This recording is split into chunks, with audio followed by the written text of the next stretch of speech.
Hello there, greetings everybody. I want to welcome you here to Prog Monster. My name is Murph. I am the host of this show, a show dedicated to progressive rock and other forms of rock music. So today we're doing the mini-series we've been working on for the past 3 days. This will be episode 4, which is entitled The Music of Australia and Canada, the Commonwealth Brothers. For those of you who don't know what the Commonwealth means, basically the Commonwealth is all the countries in the Commonwealth have an allegiance to the Crown, or the King of England if you prefer. That's why we have a Prime Minister as opposed to a President. So the reason I chose to do this is because both of us countries have a love for rock music, and I wanted to share that today.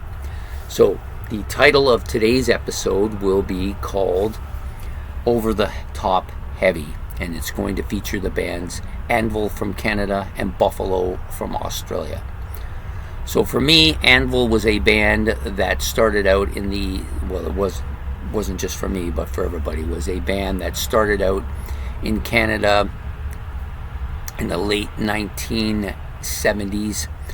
Came from a band called Lips, basically, and then formed Anvil before they started making albums, and were a very heavy band. Like they produced a lot of heaviness. I actually saw them, I believe it was in '83, with Ronnie James Dio headlining and Metallica also on the bill. Metallica at the time still fairly new and not as well known either. And so we had two, and then I enjoyed all three bands, especially Anvil was a band that surprised me, and I grew to like their album Metal on Metal. Buffalo, same type of thing, very heavy band from Australia. Didn't produce as many albums, but had some really heavy stuff, a little bit more variety in their music as well, but really over the top heavy, which I really appreciated. This is a band that was introduced to me by Ben in one of the album wars. I think it was the Hard Rock Battles, and I liked it quite a bit. It didn't get past the first round only because it was up against some stiff competition, so to speak. So anyways, those are the two bands. Anvil produced 19 studio albums thus far and are currently possibly putting out another album this year, which would give them then 20. Buffalo only produced 5. The type of music for Anvil, of course, was heavy metal originally, a plodding melodic heavy metal band, and now since have become a lot more actually speed metalish than they were then, and so they kind of do both. Where Buffalo, psychedelic elements to their music, but also a lot of hard rock and heavy metal sound to their music, as well as a little bit of pub rock.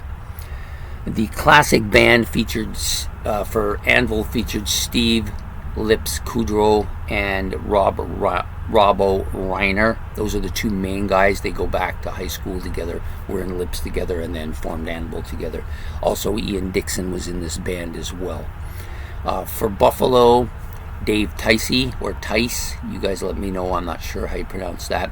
John Baxter, Alan Milano, Peter Wells,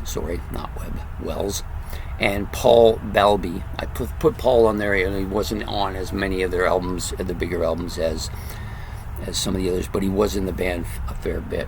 The biggest album by the bands, I think for Metallica, for Anvil, it's definitely Metal on Metal. They kind of had a couple of albums, went to Metal on Metal, got kind of peaked there, and then just slowly kind of thing, and then just disappeared into obscurity. That's pretty much what it's been for them. Whereas Volcanic Rock was the one for Buffalo. Very heavy album, really well liked. Don't know that either of these albums were huge commercial successes or anything like that, but definitely are notable as good albums to me.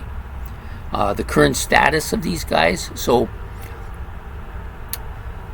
Anvil, which refuses to die, just keeps putting out albums and keeps touring, even though they don't really ever get any kind of notoriety or big thing. They've had some influence, though. A lot of bands have, especially the speed metal bands or the thrash metal bands, Metallica, I'm drawing blanks here, Megadeth, sorry, and Slayer and Anthrax all cite this band as being a influence on their music. So they have had some influence, despite the fact they never really kind of made it big.